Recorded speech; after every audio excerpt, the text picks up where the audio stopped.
Hi, Nancy Love here, part two on my efforts for the day to inform the world about a certain aspect of criminality that occurs all too frequently in homes and in places like Airbnb, hostels, rooms for rent. I've made extended videos about this before, but I'm going to try to keep this really short, and I'm making this today, August 25th, for a specific reason. It's 2022, last week of August, and I've had some pretty bizarre experiences that caused me to want to reach out to the world and make sure that people know where I am and that this is the sort of thing that can happen to somebody in domestic violence contexts, spouses, boyfriends, girlfriends, whatever, and in these basically hostage situations. They're called human trafficking hostage situations. People are not necessarily bound to a chair with duct tape over their mouth. They're not necessarily chained to a wall, but they are essentially held hostage in a number of ways. And I'll delineate them as quickly as I can. I credit a gentleman by the name of Blackstone in the Los Angeles Police Department. I don't know what he's doing now, but in 2013, I think it was, I met this fantastic young man who'd only been on the force at that time for about 4 years, and I hope he's gone on to in his career. But he just tacked off these ways that um, people can be held hostage without ropes and chains, because I didn't know anything about it. My background is in graduate psychology and behavioral medicine, and yet I had not ever heard of this sort of thing. And he referred to it as false imprisonment. There's a legal term called false imprisonment. One is that the criminal discredits and defames the victim. It's extremely important that the criminal defames and discredits the victim somehow, so that when that person cries out for help, they will not be believed. Um, the person will cast aspersions on the person's stability or whatever and say that they're not a credible source of information. It's extremely important if your husband's beating you that and you he thinks you're going to tell someone that you're not believed when you tell that truth. And it's very, very classic for battering spouses to call their wives or husbands crazy and blah, blah, blah. And we all know about that. We've all seen situations like that. But fewer people have seen contexts in which you answer a roommate ad from Craigslist, or somebody answers your housing wanted ad, or you stay at a hostel or a hotel for a while, or you go into an Airbnb situation and find that these same insidious characteristics of behavior can invade your peace, your privacy, and your safety. One of the main things that people do in the long run is try to socially isolate their victim. It's extremely important that when you try to seek help, you're afraid to try. And they do it by cloning or hacking your telephone. They do it by getting into your email. They do it by invading your Wi-Fi signal, and often you're in a context where you use a household or a publicly available Wi-Fi signal anyway. They do it by stalking you in person, and some people will put transponders on your vehicle if you have one, so they can find out where you're going. If you know about this kind of thing, try to turn the location settings off on all of your electronics, because otherwise someone can see where you've gone, and if you've gone to the police, if you've gone to the district attorney's office, tried to get victims and witness assistance just by looking at where your electronics have been.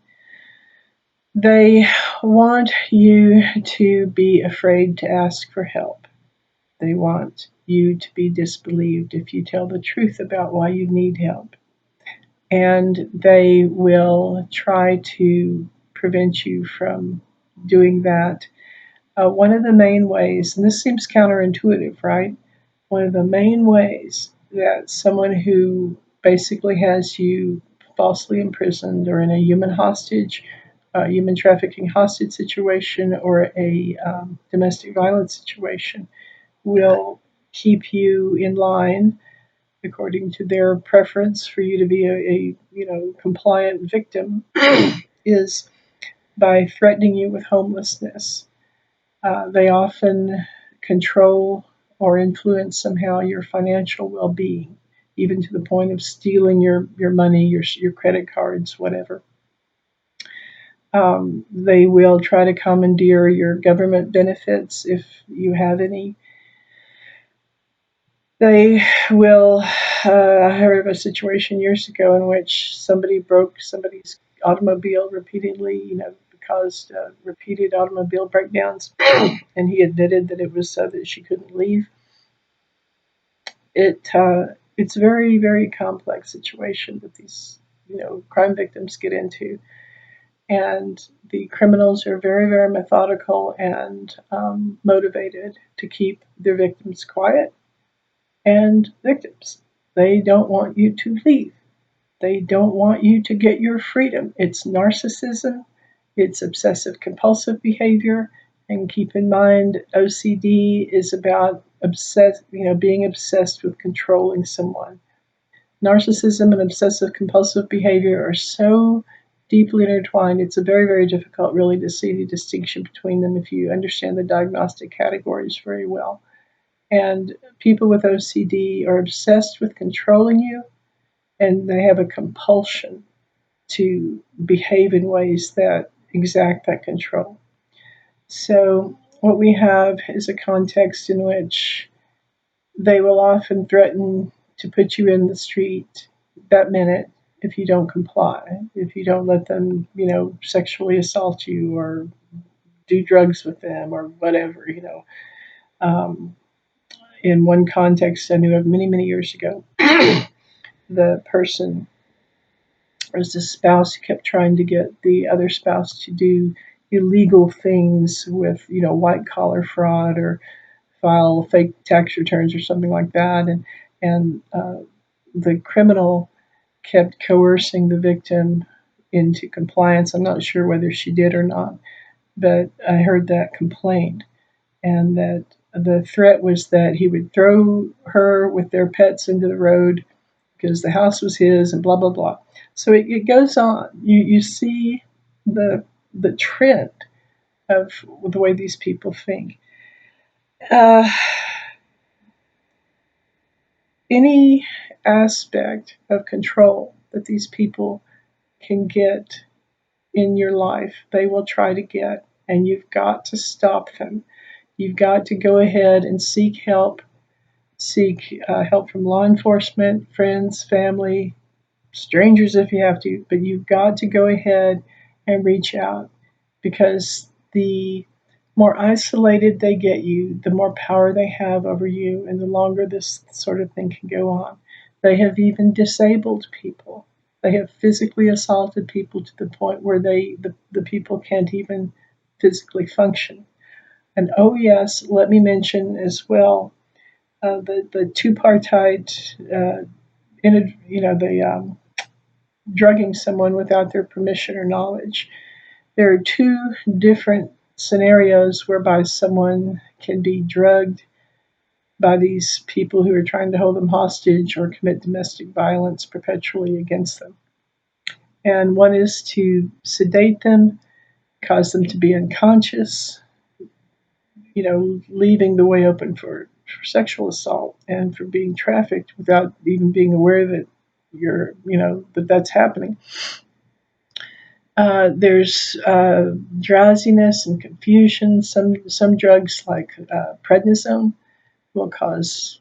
If someone doesn't know they're on that, they can't figure out why they're dizzy, drowsy, and confused all the time, and why they've got that persistent headache when they should feel just fine. They don't have any health problems. But if you're being drugged with something like that, then you might have all kinds of symptoms, including cognitive ones, and have a hard time making decisions and finding your path clear. And it's part of the whole comprehensive program to keep you victimized. Other drugs I know less about would include fentanyl, oxycodone, these sorts of things that can, in some cases, be obtained legally through prescriptions, will actually be put into food and beverages and cause people to not necessarily be unconscious all the time, but certainly befuddled and incapable of functioning.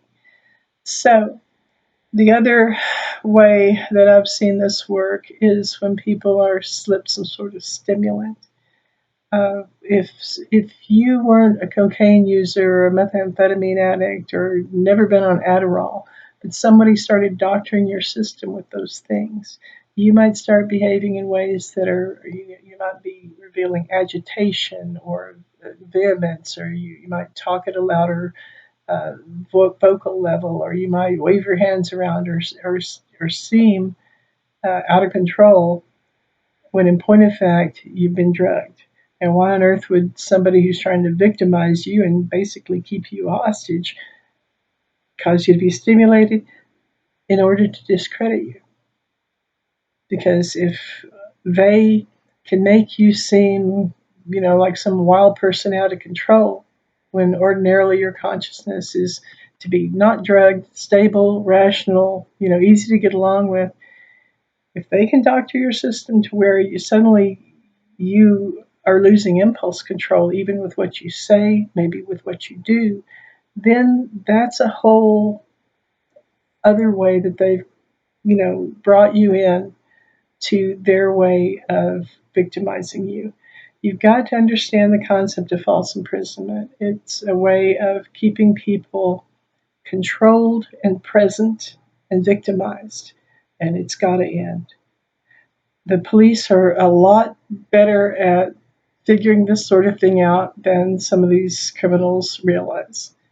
And oh yeah, another way I will point out, because I heard this within the last couple of months from a criminal, that all cops are bad people, that all cops are doing. He actually said this.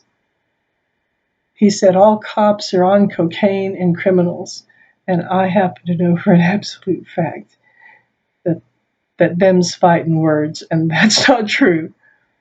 I happen to have a lot of friends in local police forces in California and Texas, and in the federal agencies such as the Drug Enforcement Agency, the Federal Bureau of Investigation, and at Homeland Security. I've befriended mayors and police chiefs and division heads at federal agencies precisely because of my work, my civilian, unpaid for volunteer work as an informant and as someone who is trying to help the police clean up the world and take out the trash.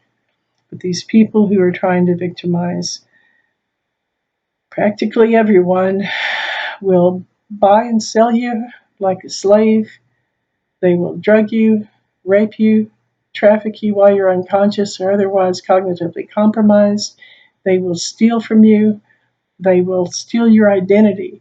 They will, as I said, commandeer government benefits or paychecks or credit cards or whatever. Identity theft is a big part of this. And it just goes on and on. I am really outraged at the way these people think that the rest of us are on this planet to be their victims. And we are not. We've got to ally and rise. The good cops, the good citizens, we've got to organize ourselves into coherent units of compassionate, community-oriented citizens.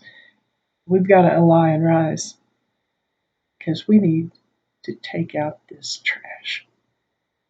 Thank you for your attention. More later. I'm just getting started here.